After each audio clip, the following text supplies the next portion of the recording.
Nice to meet you. The City We Became, our inaugural book with All Arts, so we're incredibly excited to have you. Okay, so I'm admittedly very starstruck right now. I love your Broken Earth trilogy so much. Oh, Favorite books ever. And I'm very thank you. excited to talk about The City We Became.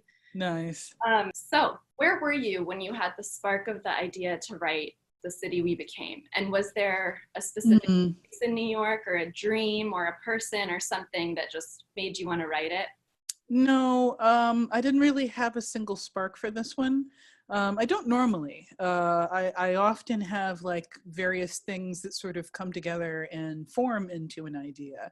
And there's usually like a moment where it suddenly feels workable, as opposed to like just an interesting idea, because I'm constantly like noodling interesting ideas. So I've talked about the fact that basically I needed a palate cleanser after the Broken Earth because it was sort of a huge emotional drain to write it. Yeah, and also around the same time my mother died and a bunch of other things kind of happened in my life. Not all bad, quite a few good, but still massive upheaval. And so I needed something kind of more lighthearted. And I had already written a short story years before called The City Born Great. And that one kind of came out of, because the novel is just a continuation of the short story, that one kind of came out of just my feeling that cities are alive. And I've actually written a bunch of city fantasies in which the city is effectively a kind of character or an energy force or something. So this is not the first time that I've kind of played with the concept, it's just a different version of it. But yeah, so what it really kind of boiled down to is the fact that when I travel, I often, like, you may feel this too, when you go to another city and you have that instant sense of, oh, this is the city that meshes with me, this is a city I could live in, versus, you know, a city that you're just visiting and you don't feel anything. So that plus the fact that I'd written other city fantasies, plus just lots of different things. The character kind of appeared in my head, you know, there's no specific moment when it all kind of happened. Did you have a favorite avatar? When I'm writing each character, I like them. So I kind of have to like them to write them. So I don't really have favorites. In the moment that I'm writing them, they're all my favorite, if that makes sense. Yeah. So yeah, I mean, like I even like the woman in white, just because I understand more things about her than readers probably do yet. But I started with stereotypes for each of the characters, with deliberate stereotypes of the boroughs. So not stereotypes of like, you know, Black people or whatever, but stereotypes of like Manhattan. Yeah. People think of Manhattan as all of the songs and all of the glitz and all of the glamour. You know, I had a family reunion here a few years ago, and a bunch of my cousins and relatives from Alabama came to New York, and the first thing they wanted to do was go to Times Square. And all of us New Yorkers are like, why in God's name would you want to go there? It's the most horrible place ever. But to them, that was New York. And so the glitz, the glamour, but I wanted to also then dig into the fact that, you know, Wall Street is here and Wall Street has destroyed countries, literally. It is a horrible place. It is built on bones and blood. So I started by making Manhattan very handsome, very, you know, outwardly very presentable, very articulate, charming, you know, a little glitzy, a little glamorous. And also kind of a monster when you dig under his surface. So that was another example. So one other thing that I really love and find very striking about your work, especially within the sci-fi genre, is how you always center queer characters. From Tonki to Alabaster to Bronca. They're not like tokenized or sort of on the periphery, but they're really like centered. And I just, yeah, I don't really know what the question is there, but I think that's wonderful. And you know, I don't think of them as centered, honestly. I've never done a queer, well, I guess Ehiro might count. I've never done a queer protagonist. And that's largely because, I'm sorry? Isn't Branca a Well, protagonist? I mean, I guess if you consider 6 protagonists to be the protagonists, but for that particular book, the main viewpoint character, that book had many protagonists. Yeah. But the viewpoint character for that book is Manny, because he's our person that doesn't know anything about New York, to whom I am using as an audience substitute to explain the city to. Manny's queer too, though, so I suppose that counts. So he is pansexual, although I don't think I ever named that specifically in the story. But that said, yeah, I guess I never thought of it as centering, but I suppose you might be right. Well, yeah, I mean, literally every other fantasy or sci-fi that I've read, maybe I haven't been reading the right things, but if there is like a queer character, they're usually just like sort of on the side of the action. Oh, I never really thought of that. I tell people all the time, people this all the time, but I mean, the part of New York that I grew up in was artist New York.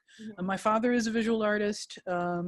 Like all of my family friends are dancers or musicians or something like that.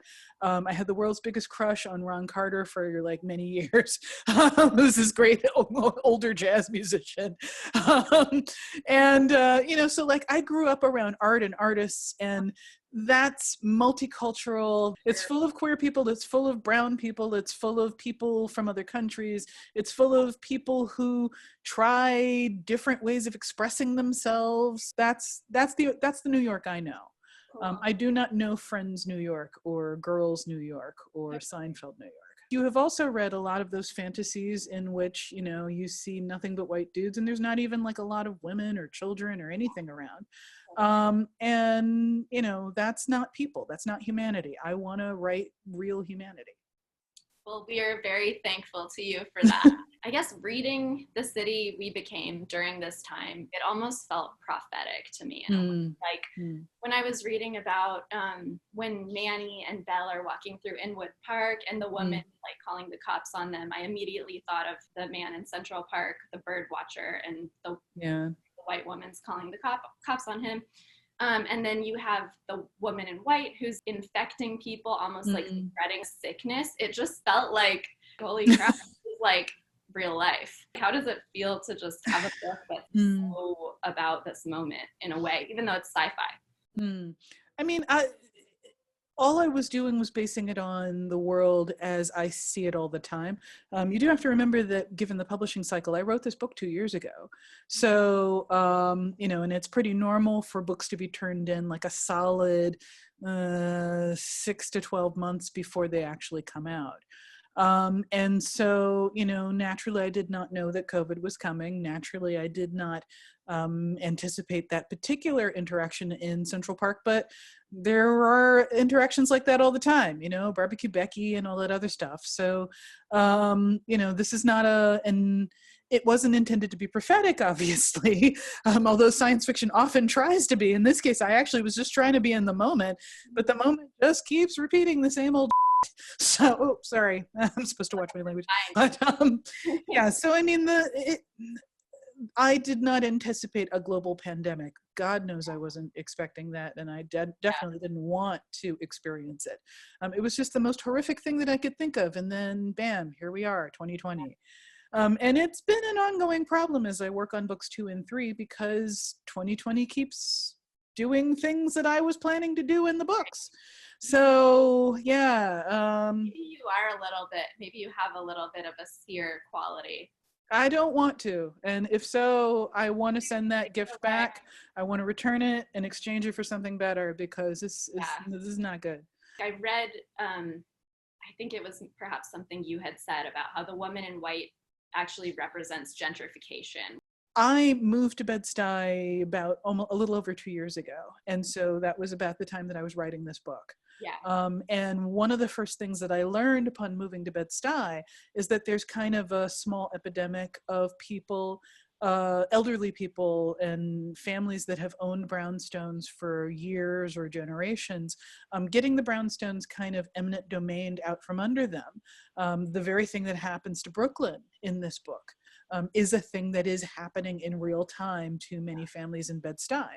And that was what people on the street were talking about. Like literally when I came here to look at the neighborhood, check it out, talk to people, see if it was a good place to live, that was one of the first conversations that I had. This is what people of color and working class folks and so forth in a city like New York are talking about. And so, gentrification feels like a plague, and I wanted to capture that.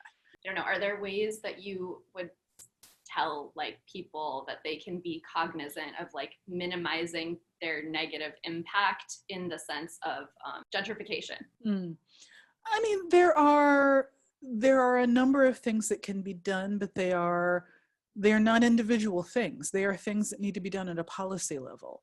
Yeah. So, a good way to mitigate your impact is to call your city council person or call your state senator or something like that and try to get laws changed, because there are a number of laws and institutional structures in place that are facilitating the harm of gentrification. And, there are lots of activists out there who talk about this stuff. So you should probably center some of those. Yeah, but I mean, this is a thing that I had to think about as I'm a new person moving into Bed-Stuy, and yeah, it's a historically Black neighborhood, and I'm a historically Black woman, but I'm still paying more than most people to live in this place, and by doing so, I have contributed to the elevated housing prices, and so I have to think about the impact of that. But you have to keep in mind that a lot of the things that we're talking about in our society are not individual things. They are not things that can be dealt with on an individual basis. And in fact, in some ways, the attempt to make them seem like matters of individual stuff or personal responsibility or whatever you want to call it is the way in which the powers that be shut down resistance or complaint. It's corporations and industrial polluters that we really need to be worried about, not whether you sorted your plastics from your metals. So you individually, sure, you can do things like that, but that's not what's going to fix the planet. So, we got to focus on the structures, the systems. So my director once told me that a ballerina doesn't come into her own until she's in her 30s. And I thought he was totally full of because I was in my mid-20s. I thought I was at the pinnacle, crushing it. And then I turned 30, and it wasn't like an overnight change, but I did feel a significant shift in perspective towards performing and my ability to express myself through movement. And I'm wondering what that process, if there's a comparable process for you in writing, if there was a book that you felt like something shifted, or if it's been gradual, or just if you want to talk about that at all. Well, I mean, I can only speak for myself. There are a number of writers that I've met who either had a really early start, like in their teens or early 20s, or that had a very late start.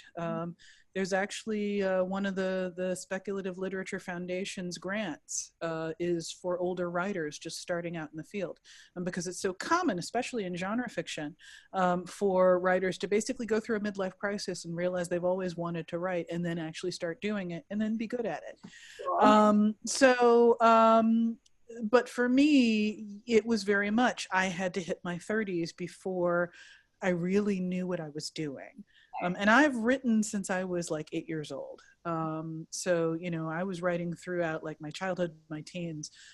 Throughout my 20s, my father, who was, like I said, an artist, kept saying, don't you want to get an MFA? Don't you want to go to, school for writing? Why don't you want to do a creative writing program? And I had sort of absorbed the idea that, that artists shouldn't, you shouldn't quit your day job. You shouldn't try for an arts career. You should try for something practical and, 9-to-5 life and yada, yada, yada. And I did. I got my bachelor's and master's in psychology and counseling. I worked for 20 years in higher ed as a counselor and administrator. But meanwhile, I was writing. Okay. And when I hit 30, I had a mini midlife crisis and realized that I was not happy with my life, and realized, I was reading these books written by people who were making a crap ton of money, and I was like, I can do better than that, or I can at least do as well as that. And I just had this moment of like, why don't I at least try and do it as a sideline? Why don't I at least try and supplement the money that I'm making right now? And I did, and it took off, and I was not expecting it to take off. I don't regret having spent those 20 years in higher ed. That's, in a lot of ways, it's the basis for a lot of my fiction. That's what I mean about, like, I had to hit 30. I had to spend years working and meeting people and dealing with real problems and dealing with real struggles. I was in debt up to my eyeballs when I was around 30, because I had paid for college and grad school. I was living in a city far from both of my parents. I was an only child. One of them was beginning to really deteriorate health-wise. I didn't know what to do about that. So all of these struggles that come from just living feed into your art. And without that, you are going to be not necessarily a bad artist, but your artistry will lack depth, I think. Oh, I love that so much. Like, so true. And I think that's absolutely true across every genre. You have changed the culture and the landscape of the sci-fi world and the literary world. And I'm just wondering if, like, you see other writers becoming more inclusive, and like, do you see tangible changes taking place? I see small changes taking place. I see a few more writers from the BIPOC communities breaking their way in. I see more characters written as protagonists from those marginalized groups and other marginalized groups. I don't see the systemic changes. Once again, like I said, these are not problems that can be dealt with on an individual basis. I do not see, for example, publishers hiring a lot of new editors who are people of color, or openly queer people, or trans people, or disabled people. You just don't see that change happening. You don't see it happening beyond the editorial level. You don't see the publishers and the CEOs turning or being replaced with people who have a broader understanding of the world. And so without those kinds of systemic changes, we're seeing a lot of cosmetic change, which is great. I mean, even the cosmetic change is a good thing, but it is just cosmetic. And until, we need to see a lot more own voices fiction until we start to see comparable pay levels. So we were seeing that there was a huge pay disparity between BIPOC authors and authors who were white. So, it's that those disparities do exist. We did see that some of the really, really high paid outliers tended to be white men. So, some of the absolute highest paid people were white men, kind of aiming at that sort of what the publishing industry thinks of as the mainstream, but which really is just cishet white men and what they like. And so this is one of the reasons, again, why I say change has to happen on a systemic level, because what we've already found is that the majority of book buyers are women. There's a huge percentage of book buyers who are BIPOC. There's the idea that the cishet white dudes of the world are writing the great American novel while the rest of us are writing the great American hedged, the great American something else novel, the great American Black people's novel, or the great American women's novel. Ours are the ones that are marked, and theirs is the one that is the default, is reflected in these advanced disparities. So that was the real revelation to me. But, there was a lot there. A few fun questions, and then I promise you're done. What's your favorite writing snack? Seaweed snacks, those little dried seaweed things, they're so good. I alternates between those and plantain chips. I'm not like normally into potato chips or chips of any kind, but I do like plantain chips. Wait, have you had the jerk spice plantain? I did. I didn't like them. Those are the ones that are sort of softer fried. like they're not as crunchy. If you look for the really like, they've been pounded flat and then fried and they're super crunchy. Yes. Those I like. That's your So, thing. I love yeah. it. Okay, I'll leave. Do you have a time of day that you feel the most like creatively inspired? Yeah. Generally roughly between 10ish and 4 p.m. But I generate ideas late at night. Yeah. I still do that since I was a kid. So. Yeah. What is your favorite place in New York City to take a walk? Coney Island, early in the morning before people show up. And especially in the winter time, when there's not people around, Coney Island is the most surreal, fascinating, magical place. If this was a pasta, what would it be? Like I like pappardelle and I like gnocchi. I think this is more pappardelle than gnocchi. Maybe so. What would the sauce be? Something with squid in it. Ooh, definitely. Or squid ink, maybe. Ooh, Because of all the tentacles. Yeah. So something with squid, and also because New York, tomatoes, because we do our clam chowder with tomatoes or with calamari. Either way would do. Ooh, In real life, I no longer eat calamari or octopi because they're too smart. I feel like, when the cephalopod overlords take over, I should at least be able to say, I stopped eating you. Please don't eat me. they'll definitely spare you. We will see how that goes.